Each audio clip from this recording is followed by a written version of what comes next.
Hi. Okay, works. So yes, my name is Hendrick Schicke from Mr. Cardboard, and I didn't have any better title than Big Scale Google Cardboard-based business models, which basically says nothing. You can download the slides later and provide the URL so you can totally focus. Who of you is already in VR and has a business model based on VR? Okay, let's begin. Okay. And who does not yet have one but would like to have one? Okay, slightly more good, because the presentation is for you. So, Hendrick Schicke from Mr. Cardboard. You can write that down later. So, I'm here since the beginning, more or less, and most of the talks here are more like either from high-tech companies who develop hardware like Illusion Walk and so on, or like from software like Realities and so on. So what Mr. Cardboard is doing, we are doing neither high-tech hardware than we do software. We do basically, as the name would indicate, cardboards. Right? It's really a boring topic. We produce them and we sell them, custom branded. So what I hear a lot of times, and which you maybe also have in your mind, is Google Cardboard. This is brown, cheap box for housewives that you can get everywhere for free as a giveaway. You basically get thrown to death with it, and it's not even real VR. So I agree, but let me break this a little bit down. So, and then hopefully you have a different look at this sentence at the end. So, brown and cheap. Yes, kind of true. Of course, brown, you can also have them custom printed. This is what we basically do, right? So we do like Coca-Cola, Elf Lovely, Ghostbusters, and so on and so on. But also, what is really right about this, it's cheap. I mean, a branded Google Cardboard you can get between for €2 and €6 if you are a company. So, and it will be always that cheap because it's paper. So of course, the viewers will get better. Some people will get a plastic, but plastic is always more expensive than paper because you have to mold it, and you cannot custom print it like this. So, in the beginning, I was also thinking cardboard is going to go away as the market matures, but it actually shows the difference that the cardboard market is actually growing. So when you look into the wide range of making something happen, you have to have somehow a cardboard providing to the people because nobody currently has any viewer. So just some numbers. We are the #1 in Europe for branded VRs, top 3 in the world. I have no idea if Nox Lab or Iron Cardboard is bigger or if we are at the same level. But we have so far, since beginning of 2015, like 2.6 million cardboards branded and sold out Europe-wide, USA-wide. So, and the most interesting stuff about cardboard is like, it was introduced 2014. 1 year later, there was already 1 million sold. This is like everybody who's certified by Google, also us. They calculate all the numbers and put it together. So 1 year later, you have 1 million. Half a year later after that, you have 5 million. So in half of the amount of time, you increased 5 times. And there's no number yet for until now, but I estimated it. So by July, we had like 60 million cardboards worldwide. That's including also some China, some black market, which is not tracked by Google. But if you compare it to the Samsung Gear Oculus Rift, Sony is not in here. Sony is, I think, a really big share, but it's not as big as the cardboard share, right? So the cardboard is currently at least the driver for VR if you talk about masses, about everybody out there. And it's cheap, it's easy to brand, and it's very, very simple to use. I will come to that later. So the first takeaway is, of course, cardboard is cheap, it will stay cheap, and it's mass customizable, and probably forever, because it's still made from paper. And that will not change even though the technique and the technology gets better. So, coming back to the sentence, housewives. Desperate housewives. So talking about easy, right? An average housewife or my grandma or anybody who uses VR, they are not techies, they are not nerds, they don't have any idea. My mom can barely play Candy Crush, so there's not really much going on, but it has to be simple. And cardboard is basically simple. If you know how to use a phone, the only thing you need is kind of unfold it. This is our cardboard we have. It's really simple to make. You can just put your phone in. Basically, you can go no room scale setup, which is good and bad, but also no complicated buttons to push, no drivers, no difficult hardware. So it's really for the mass market, including the housewives, also the husbands and everybody who's older than 40, right? The big target. So So if you, I think everybody knows this curve, right? Early adopters and so on and so on. Currently we are maybe at the end of early adopters because Samsung Gear and PlayStation VR goes maybe to major majority. But what we really want when we have a business model, that's why I call it big scale. I mean, it's nice to have a business model from VR, but you want to make money, right? So you want to make it big scale. You want to target for this, which is like, yeah, the 70% of it, maybe a little bit later, also a little bit before. So think about that when you make a business model, that it's scalable, big scale, so it needs to be easy to use and need to be on that housewives target group. And another mistake which I most of the time hear or notice is people speak about consumer VR. Right? They think about, okay, VR is not yet there because consumers maybe they don't have any value, they buy a Sony PlayStation, they buy HTC Vive, this is consumer VR, but we are not there yet. I think it's wrong to target directly at the consumer. It would be way smarter to target at businesses that go to consumer. Because if you go to consumer directly, you have basically games. Don't know if anybody knows this video. Wait for it. Anyway. So it would be better to target on, not on consumers directly, but to go like around the corner, as we say in Germany, or to think laterally, or to think differently, to go to market to companies that market to end consumers, like IKEA, for example. If you develop an app for IKEA and that really takes off, you just with this one account, one client, you have a really, really good business model, and you don't need to bother about how IKEA is using that. One example is, for example, Belfast. Nice city to visit, and of course you could have developed an app for normal people who want to visit Belfast. They can walk through the streets and they look at everything and they can have an idea how Belfast looks before they go. I think if you really did this well, you maybe get 500 downloads. So really not so much. But if you make that same app, and you maybe put in some museums and stuff, and market this app to the touristic office of Belfast, it's a different story, because they can use it to attract people in the touristic offices, or which is actually the business case. They are selling this. When people come to the touristic office, they say, here you have a cardboard and an app. The app is for free, you need this cardboard anyway. They sell it for 10 euros, they bought it to be for 4 or 5.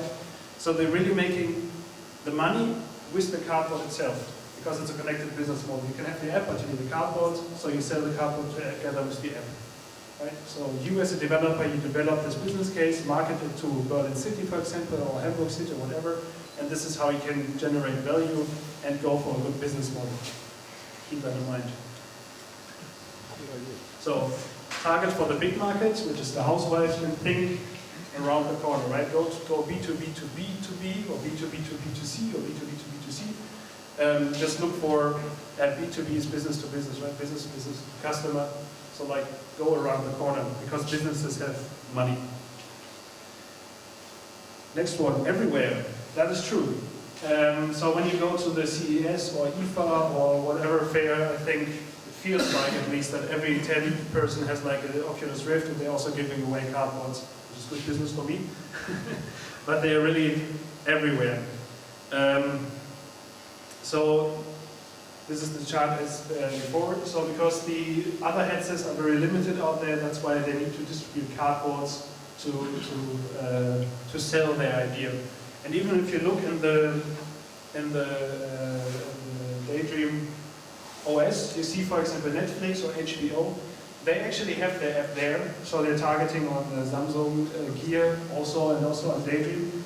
But to promote their VR, same as Sky VR, they printed a hell lot of cardboards and gave them out just to promote it. So even the companies like Netflix who target on the people who has already glasses, or the one who will already glasses, will buy glasses, or viewers, they use cardboards to still attract them. Because when you make an app for Daydream View, you're targeting to the people who have already, which is like 200,000 people. If you make a business case plus the cardboard, you can use the cardboard to attract new people in. And this market is way, way, way, way bigger. So even you can say that Netflix, they already have a customer base, they already have a user base. Even they are using cardboards to attract more people, because they also need to get kind of like around the market. So the cardboard is part of their value chain. And that's also, is somebody here from XVR? That's also what is annoying me a bit on XVR, that they made this Samsung Gear exclusive, and now they put in Daydream, but with cardboard, it's really like really tricky to watch it. And I think they're missing out a huge potential because they could sell bundles. You get a cardboard, you get a unique code, send the cardboard physically out to the people, and they can watch a stream on the NBA or NFL or whatever. And I have no idea why they're not using it. I think they're missing a big share. And in general, cardboards, talking about everywhere, you can really use them everywhere, right? So you can also use them in the train or here, everywhere without having a PC, but you can also use it in Africa where everybody has a phone, but nobody has a PC. Right? I mean, it's a Nokia phone, it's not that fancy, but smartphones are taking over PCs and laptops. There are already more smartphones out there. So Google Cardboard or mobile VR, you can also use the plastic ones, but they are more expensive, of course. They are the key part. If you make a business model, big scale, you have to have cardboards, I guess, in there, because you cannot market it because nobody has a viewer, so you have to provide a viewer, and the cheapest option is a cardboard. So when you think about that, don't, of course, also develop for Rift, sure, but if you want to make a big scale business model, forget Rift, forget Samsung Gear, forget PlayStation, anyway, target on mobile VR and cardboards. So, giveaway, yes, I already talked about that just now. I'm confused a little bit. The problem is giveaways. I think the year of cardboard giveaways is over because the demand is decreasing and more people actually develop apps. 80% of the apps are nonsense, but 20% of the apps are actually good at providing value. And this is also where I want to show you what is already in the market or where you can get some inspiration and you can start coding and start selling to marketing agencies because they have understood that VR is a thing. They just have no idea how to use it. Yes. And so they're making 360 videos. So it's kind of like our mistake because we don't give them good content, we don't market to them very well, and it's kind of their mistake because they don't deep dive, right? There's a gap. You have the techies and you have the marketing agencies, nobody's in between. And since I'm kind of in between there, so I try to fill the gap, but I cannot program and I cannot market very well. I can only make like things half. So I got a call from a client, and he wanted to have, he currently has already a mobile configurator on his homepage where you can configure what color the floor has, if it should be from wood or stone, and how the stuff and what pattern should be arranged. And they really wanted to have an app where you can actually look in VR. You're in a fake room, but you can change in VR, you can change the tile, how they are aligned, if they're made from wood or so on, and you look into the windows, so you see the reflections, you see the pattern, if you look at the corner, you see how the wood is and how it looks like. And they wanted this is not for marketing, they wanted this internally, because their sales department people are always carrying around a lot of samples, and a lot of samples. So they have like, you cannot fill a truck with all the samples, so they wanted to have this in VR, but there was no solution out there, so no product catalog, no nothing. And so another company, which is called TopView, who make normally the ceilings with the holes so we don't have an echo like this, they actually developed an app to showing exactly that. But there are so many other companies, if you talk about wallpapers, if you think about windows like Velux or so on, everything that can be in a product catalog, people, or the B2B people are desperately looking for this. Or also Vitra, who make the really nice chairs, or Christ, who make very nice schmuck, how to say that? Jewelry, yes, exactly. They also would like to have this, or Chanel, or whoever, or Gucci. Of course you need to take pictures, you cannot make this CGI. But the whole category of product catalogs is, I think, currently totally underdeveloped. So tourism, which is time travel, which is if you go to a place, location-based VR, very nice. You go to a place and then your phone vibrates, you put it in, and then you make like 50 years to travel back and look around what was 50 years ago, for example. Or like guided tours or souvenirs. So who knows the Europa Park in Rust? Who was on it with the Samsung Gear? Was it nice? I never tried. That was extremely nice. Okay. Because yes, this is one part, this is Samsung Gear. I also wouldn't recommend to use cardboards, but what they are doing is after you've done the ride, they sell the cardboard to you with the ride. And they so far, it's crazy. I never met somebody who sold so many cardboards. They sold in half a year 10,000 pieces, which is a lot. Last year I sold to B2C 12,000 online, and that was the hype year kind of. So they're really doing this very, very well, generating a business model there. Souvenirs. Same as with museums, if you think about this. So you go to a museum, you look at stuff, you get enriched content or like augmented reality, mixed reality or whatever, and in the end you can use this as a souvenir. I have also hotels who are doing that, so that's also a big, big market. If you have a business idea this way, so they're really selling it? I thought they give it away for free to track if you go to Europa, but they're selling it afterwards. Yes. Wow. At least they're selling it. I don't know if they're giving it away for free, but they're also selling it there on the souvenir shop. It works. So this is basically, I think, what you see if you have the Samsung Gear on. So product catalogs I already mentioned, and fair booths. But let me go on one more thing. Who knows Schindler, who make like the elevator and escalators? Okay.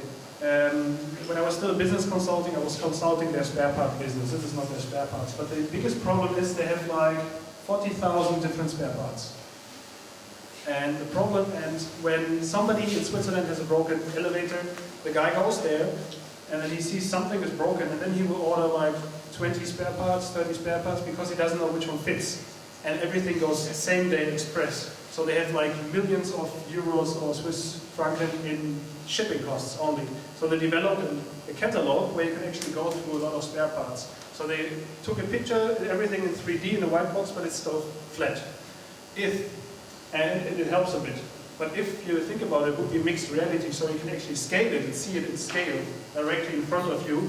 They would pay you a lot of money for this, to have this app, because they could save quite a lot on their shipping cost. It's a really, really drying up. If you think about VR or mixed reality, this business case wouldn't come up, right? But it solves really a pain. So think differently, think a little bit around what problem can we actually solve. Don't think consumer, think also for businesses.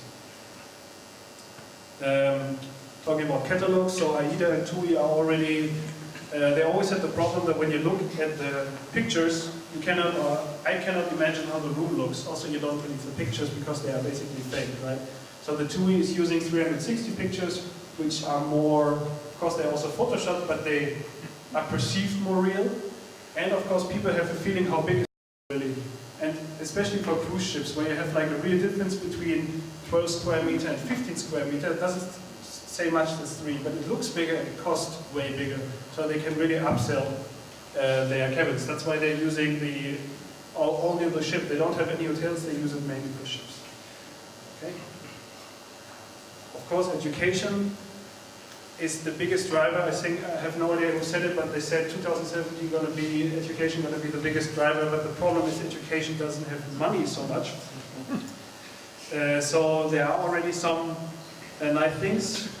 I don't have the t-shirt here, but it's already done. So you can, it's a QR code marker printed on the t-shirt, you can dive in. And so it's really, really nice. And if you think about it, the biggest publisher for university stuff in medicine and finance is called Pearson. And Pearson has a big problem. This is from 2016, 10 years. You can see when the internet was in the beginning, they had like a bigger share, and then Wikipedia came and everything, and nobody used books anymore, or didn't use books so much. So they are desperately looking now for a continuous business model. And when you think about, when you have like all this data, 3D graphics of the anatomy of the body, you have an app for the people who study medicine, or you have it additionally to the book, people would buy the book way more, because when they look at the heart in 3D and see everything, it's really easier for them to learn everything than just learning from the book. Right? So even with education, you can earn money if you make like this, or if you build, for example, for museums. May I ask something? Yeah. Concerning education, do you happen to know how Pearson is going to approach the market barriers when it comes to entering the market? Like especially in Germany with all the Kultusministerium? Yeah. Do you know anything about that? Because that's my field. I was working for publishers and publishing houses, and when they do education, so I'm very curious about what's Pearson going to do? I don't know. I don't actually know if Pearson has VR on their strategy yet. So I would try to, that's why, for example, this year, from Virtuality, I think they have not got any offer yet from a big education-related company, because they don't have this on their mind. So if you have something like this and you approach them, then you could sell it as a whole business, as an exit strategy, maybe. But I don't know specifically. No? I have friends who work for Pearson in the UK and Australia. Okay. And they are well in the education market already in other countries. Yeah, in China, for example, it's already dominating, I think, worldwide education, because the state said every school, every university has to have that. No, they have it already. Maybe So not we don't have it. in other countries. Okay. State regulated. Innovation Desert Europe. Okay, then you know more than I do. It's also just an inspiration, not a fact. So look, so marketing agencies, marketing department, sales department, they are basically, they have budget, they don't know how to spend it. They currently allocated this to VR or mixed VR, so the budget is already allocated. So it will be also there this year, next year, and the next year. So you don't have to really get them hooked on the VR idea, because they're already somehow there. You just have to provide business models, or provide real value, or solve problems when you think about business models for VR. Okay. And the last thing, it's not even real VR. I think some have seen this before. Let's see if this works. Ah, yeah. Oh, yeah. Good, we don't have tone perfect, so I can talk. So that's our cardboard, and we're developing with them kind of like a room scale. You have like the point codes everywhere, you have 2 controllers which you can click, that was one per. I don't know, I actually wanted to show it here, but it's still, I think it doesn't work enough good. And of course that's the biggest problem, of course, it depends on lighting and everywhere. But phones get better, hopefully. Google Tango comes in as well, but this one works basically if you have good lighting, it works directly. You're doing Zappos, yeah? Yeah. So that's very much, I guess, the future, right? I mean, either the big VR stuff goes smaller or the phones get better, but it will be mobile anywhere.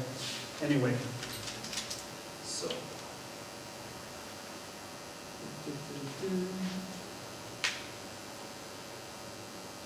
Remobile is on the way.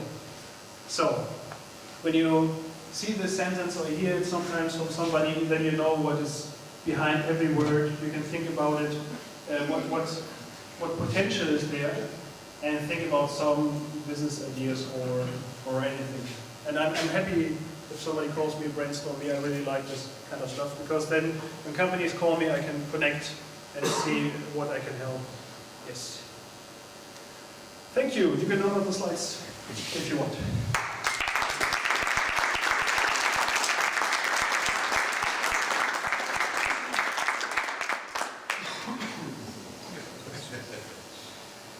Any questions?